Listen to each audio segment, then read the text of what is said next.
তিনি বলেন যে মুতাকাল্লিম হওয়ার যে খায়েশ, এটা একটা হৃদয়ের কলবের একটা রোগ। মুতাকাল্লিম হওয়ার যে খায়েশ মানুষের মধ্যে থাকে যে আমাকে সব বিষয়ে কথা বলতে হবে, এটা অন্তরের একটা রোগের নাম। তো এটা যদি একটা ইবাদত হয় তাহলে সিরাতের সুন্নতে আসতে হবে, আমরা এগ্রিত। ঠিক আছে। এখন দ্বিতীয় কথা হচ্ছে 3 নম্বর শর্তটা আরো ডেঞ্জারাস, সেটা হচ্ছে রিজিক হালাল হতে হবে।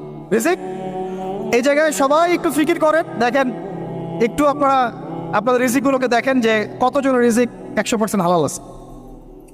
এগুলো আমাদের কিন্তু প্র্যাকটিক্যাল কথা, আমরা কিছু খালি তাত্ত্বিক কথা বলে চলে যাবো এমন না, প্র্যাকটিক্যালি ইমপ্লিমেন্টটা বেশি জরুরি এখন।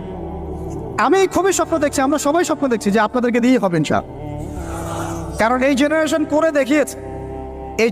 করে দেখিয়েছে, এবং তারা আমাদেরকে দেখিয়েছে কোন ভাষায় কথা বললে কাজ হয়। এতদিন তো আমরা বলে আসতাম, তো এই ভাষার কথা বললেই আপনারা আমাদেরকে অনেক ট্যাগ দিতেন। ঠিক আছে, দেখেন জালেম জুলুম